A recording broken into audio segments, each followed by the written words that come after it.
నమస్తే వార్తలకి స్వాగతం వివరాల్లోకి వెళితే సీఎం చంద్రబాబు విశాఖపట్నంలో పర్యటిస్తున్నారు. ఈ నెల 21న అంతర్జాతీయ యోగా దినోత్సవం సందర్భంగా ప్రధాని మోదీ పర్యటించనున్న నేపథ్యంలో ఆ కార్యక్రమానికి సంబంధించిన ఏర్పాట్లను సీఎం పరిశీలించారు. ఆర్కే బీచ్ వద్దకు వెళ్లి జిల్లా అధికారులతో మాట్లాడి పలు సూచనలు చేశారు. భారీ ఎత్తున యోగా కార్యక్రమం నిర్వహిస్తుండటంతో బస్సు నుంచి బీచ్ రోడ్డు వెంబడి ఏర్పాట్లను పరిశీలించారు. వీఐపీల భద్రత తదితర అంశాలపై అధికారులు సీఎంకు వివరించారు. అంతకుముందు విశాఖ చేరుకున్న సీఎం చంద్రబాబుకు పలువురు రాష్ట్ర మంత్రులు కందుల దుర్గేష్, వంగలపూడి అనిత, గుమ్మిడి సంధ్యారాణి, డోల బాల వీరాంజనేయ స్వామి, కొండపల్లి శ్రీనివాస్, కొల్లు రవీంద్ర, ఎమ్మెల్యేలు, ఉన్నతాధికారులు స్వాగతం పలికారు.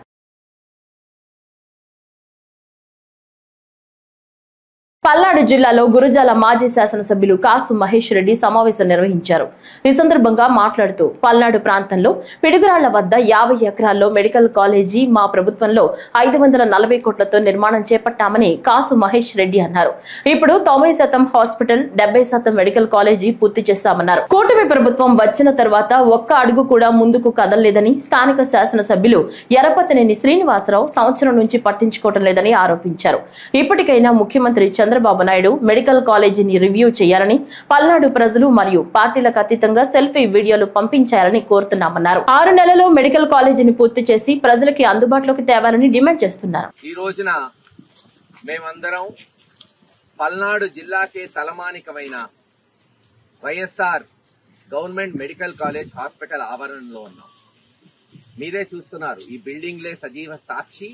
ఈ హాస్పిటల్ కి రాబోయే సామాజిక దేవాలయ.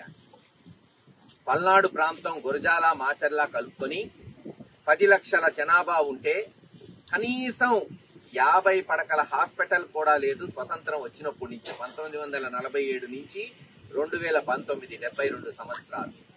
ఆ రోజు జగన్మోహన్ రెడ్డి గారు ముఖ్యమంత్రి అయిన నెల రోజుల్లోనే, నేను ఎమ్మెల్యేగా అయిన నెలన్నరలోనూ 2019 జులై మాసంలో ఆయన మొట్టమొదటిసారి నేను కలిసినప్పుడు ఆయన్ని కోరుకున్నది పల్నాడు, ముఖ్యంగా గురజాల నియోజకవర్గంలో ఒక government medical college hospital sanction చేయండి అని అడిగిన వెంటనే మొట్టమొదటి వైఎస్ఆర్సీపీ బడ్జెట్ లోనే దీనికి 66 కోట్లు శాంక్షన్ చేశారు.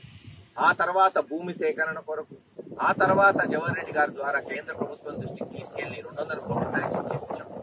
మొత్తం కలుపుకుంటే దాదాపు 500 కోట్ల ప్రాజెక్ట్, 12 లక్షల చదరపు అడుగుల బిల్డింగులు మీరు చూస్తున్నారు.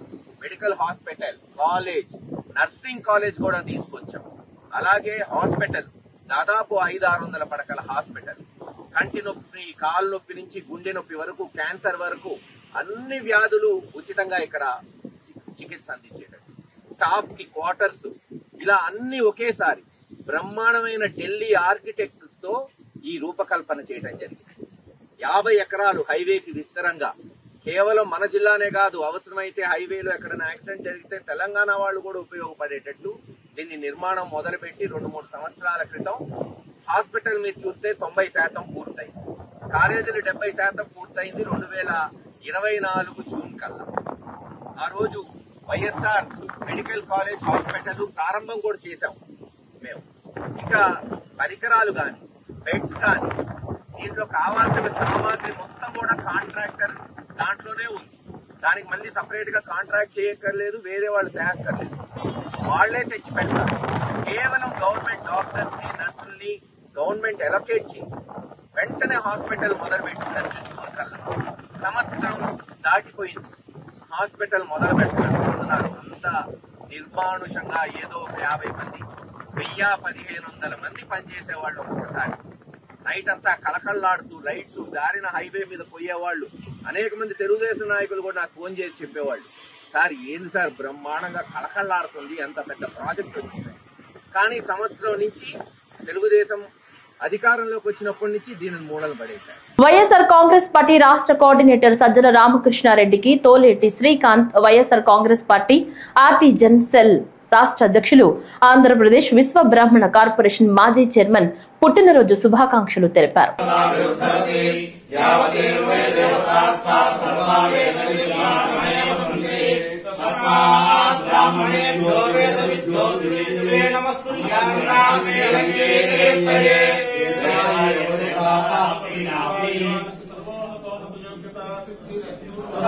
संपूर्ण आयुर आरोग्यैश्वर्याभिवृद्धिरस्तु भवन्तो महन्तो नन्तो पूर्णश्री वीरब्रह्मेंद्र स्वामी अनुग्रह करुणा कटाक्ष प्रसिद्धिरस्तु भवन्तो మానవత్వం చాటుకున్న గుంటూరులోని ప్రముఖ Lalitha hospital cardiologist doctor Raghava Sharma Bengaluru నుంచి విజయవాడ ఫ్లైట్ దిగి రాత్రి 8:30 విమానాశ్రయం నుంచి గుంటూరు వైపుగా వస్తుండగా 2 బైకులు ఢీకున్న ఘటనలో భర్త స్పృహ తప్పి రోడ్డుపై పడిపోవడంతో సహాయం కోసం భార్య వచ్చేపోయేవారని అర్థిస్తుండటంతో అటువైపుగా వెడుతున్న డాక్టర్ రాఘవ శర్మ చూసి కారు ఆపమని డ్రైవర్ కి చెప్పి పడిపోయిన వ్యక్తి దగ్గరికి వెళ్లి తక్షణమే పీసీఆర్ చేసి స్పృహ కోల్పోయిన వ్యక్తికి ప్రమాదం నుంచి కాపాడారు.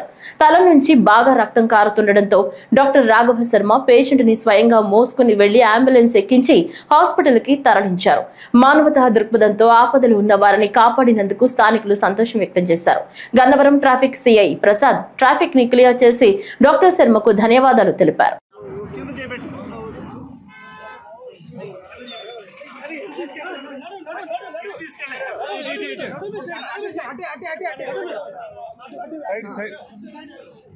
అట్లా ఆ సైడే పెట్టుకోండి నా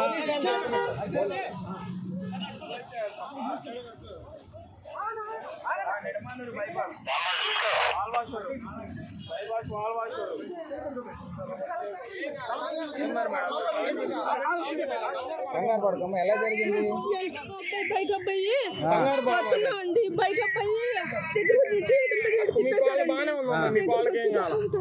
పర్వాలేదులే ఏం ప్రాణానికి తీసుకెళ్తున్నారు కంగారు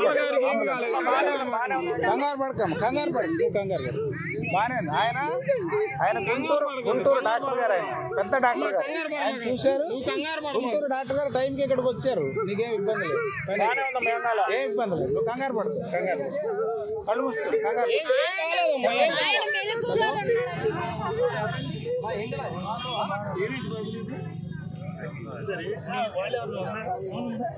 వాళ్ళ మిస్సెస్ ఉందండి అమ్మాయిని వెళ్ళారమ్మా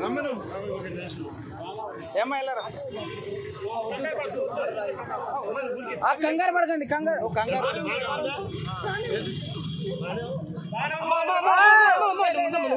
మీ వల్ల మళ్ళీ ఇబ్బంది పడతారమ్మా. ఏం కాదు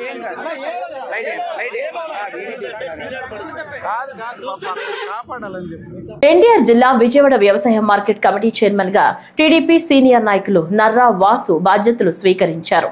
టీడీపీ శ్రేణులు గొల్లపూడి 1 సెంటర్ నుంచి భారీ ర్యాలీ మొదలై